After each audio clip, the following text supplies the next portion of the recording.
लोग सरकार में मौज मस्ती कर रहे हैं और क्या कर रहे हैं, मजे ही ले रहे हैं। सरकार नहीं होती, वोट का अधिकार नहीं होता तो भजन लाल नहीं होता, तो दूजा ही बैठता बड़ी छह में कुर्सी मार।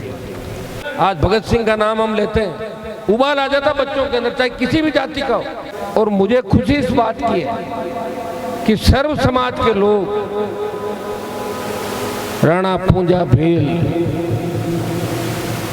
की शहादत को, उनके संघर्ष को याद करने के लिए आज सर्व समाज के लोग यहाँ इकट्ठा हुए। मैं ताराराम जी को धन्यवाद दूंगा जो हमारे बाड़मेर से चुनाव लड़े लोकसभा का, बहुत मजबूत नेता है। और ये मुझे पहले मिल जाते 5-7 साल पहले तो निश्चित रूप से विधानसभा और लोकसभा के अंदर होता। दुर्भाग्य से हमारा मिलन नहीं हुआ, और वैसे ज्यादातर जिनसे मिलन हुआ वो छोड़ के भाग गए। मुझे ये आदत पड़ गई लोगों की, लेकिन ये नहीं जाते, ये समझदार हैं, बात को समझते हैं, उनको नॉलेज है इतिहास के बारे में। मैंने देखा लोगों को बैठे हुए, कई लोग 5-5 बार विधायक सांसद बन गए, उनको पता ही नहीं कि लड़ाइयाँ कब हुई, नींद लेते सोते रहते हैं। तो मैं इनको इतना ही आश्वस्त करता हूँ ताराराम जी को, आगे हम लड़ाई मिलकर लड़ेंगे, हमें लड़ाई लड़नी है राजस्थान की सड़कों पे देश के सिस्टम के खिलाफ। और एक मैं आपको आश्वस्त करना चाहूँगा कि पवित्र दिन जो हमारे लिए, मैं मेवाड़ के अंदर वल्लभ नगर के चुनाव में गया था, जिस तरह मैंने वहाँ के पहाड़ देखे, जिस तरह बच्चों की वहाँ जीवन शैली, भील समाज के 10 कार्यक्रम के अंदर में गया था। और एक तो मैंने नृत्य भी में भी शामिल हुआ था कि वीडियो वायरल हुआ था, आपने देखा भील समाज ने बहुत बड़ा कार्यक्रम किया था, गौरी नृत्य उसके अंदर। और वहाँ उनका जीवन और संघर्ष देख के हर कोई कह सकता है कि राणा पूंजा भील की लड़ाई को भुलाया नहीं जा सकता। हिंदुस्तान की राजनीति के अंदर उस व्यक्ति को जो स्थान मिलना चाहिए वो स्थान और सम्मान आज तक नहीं मिला। मैं आपको विश्वास दिलाता हूं कि आने वाले समय के अंदर पार्लियामेंट के अंदर भी राणा पूंजा भील की आवाज गूंजेगी, राणा पूंजा भील के शहादत की गूंज आपको लोकसभा के अंदर सुनाई देगी। और मैं दिल्ली की सरकार से मांग करूंगा कि जिस तरह का सम्मान हल्दी घाटी के युद्ध के अंदर महाराणा प्रताप को मिला, वही सम्मान राणा पूंजा भील को मिलना चाहिए। ये मैं आवाज उठाऊंगा और उनसे हमें निश्चित रूप से प्रेरणा मिलती। आज भगत सिंह का नाम हम लेते हैं, उबाल आ जाता बच्चों के अंदर, चाहे किसी भी जाति का हो। भगत सिंह का नाम लेते ही हर व्यक्ति भूल जाता जाति क्या थी, कि उन्होंने जिस तरह अंग्रेजों के छक्के छुड़ा दिए, जिस तरह हमारे क्रांतिकारियों ने अंग्रेजों के खिलाफ लड़ाई लड़ी, संघर्ष किया, बलिदान दिया। इसलिए खुली हवा के अंदर आप सांस ले रहे हो। बाबा साहब जब देश आजाद हुआ तब संविधान समिति की मीटिंग हुई और ये तय हुआ कि संविधान का मूल स्वरूप कैसा होना चाहिए।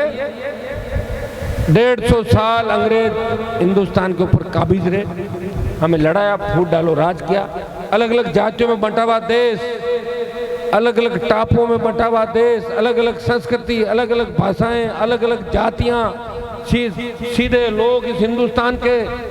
तब ये तय हुआ कि अब जब हिंदुस्तान नया बनेगा, जब अंग्रेज छोड़ के जा रहे थे, तो हिंदुस्तान का संविधान क्या होगा, हिंदुस्तान का ढांचा क्या होगा, या इलेक्शन के माध्यम से किस तरह लोग चुने जाएंगे, किस तरह लोकसभा होगी, किस तरह विधानसभा होगी, संविधान हर आदमी को क्या अधिकार देगा, क्या उसके मौलिक अधिकार होंगे जो उसे उस शासन से अलग रखेंगे कि उसका मौलिक अधिकार है। तब ये बात चली कि मतदान का अधिकार अनपढ़ लोगों को नहीं दिया जाए, अनपढ़ लोग वोट नहीं डालेंगे। बात चली, तब बाबा साहब ने कहा कि अगर अनपढ़ लोग वोट नहीं डालेंगे तो गुलामी की जंजीरों से मुक्त हुआ है भारत, और यहाँ ज्यादातर लोग अनपढ़ है हिंदुस्तान के अंदर।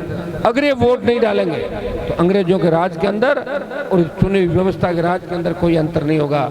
और बाबा साहब के वीटो के बाद ही अनपढ़ व्यक्तियों को वोट का अधिकार मिला।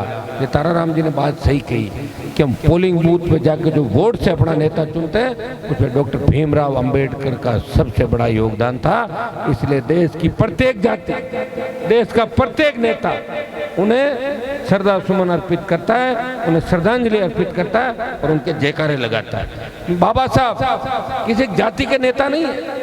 बाबा साहब हिंदुस्तान के अंदर संविधान, नया संविधान लाने वाले वो नेता थे जिन्होंने आपको वोट का अधिकार दिया।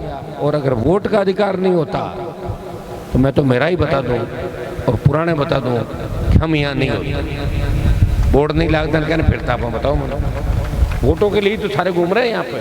वोट नहीं होती, वोट का अधिकार नहीं होता तो भजन लाल नहीं होता, तो दूजा ही बैठता बड़ी छः में कुर्सी मार।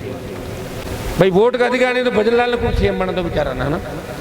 अगर वोट का अधिकार नहीं होता तो हमारे लोग SC ST OBC के लोग हाई कोर्ट के जज नहीं होते, DG नहीं होते, सेना के अंदर जनरल नहीं होते, और इस तरह जो उड़ान भर रहे हैं हम वो नहीं बढ़ते।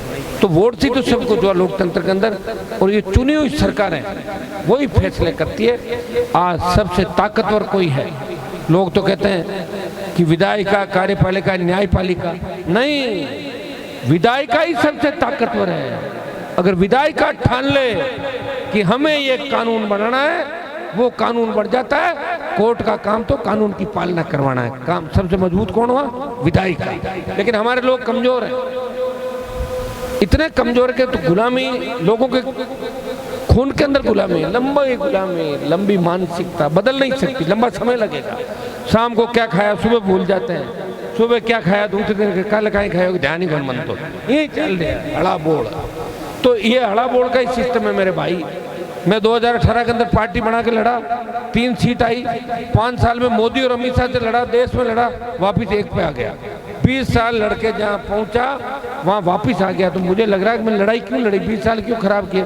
मैं भी सत्ता में शामिल होता, आपके शेखावत जी मंत्री बन के घूम रहे हैं, कोई दूसरे घूम रहे, मैं भी 3-4 बार मंत्री बन जाता और फिर ठोकर मार के फिर आ जाता कि मैं आपके साथ हूँ। तो कम से कम मौज मस्ती तो करता सरकार के अंदर। जो लोग सरकार में मौज मस्ती कर रहे हैं और क्या कर रहे हैं, मजे ही ले रहे हैं सरकार।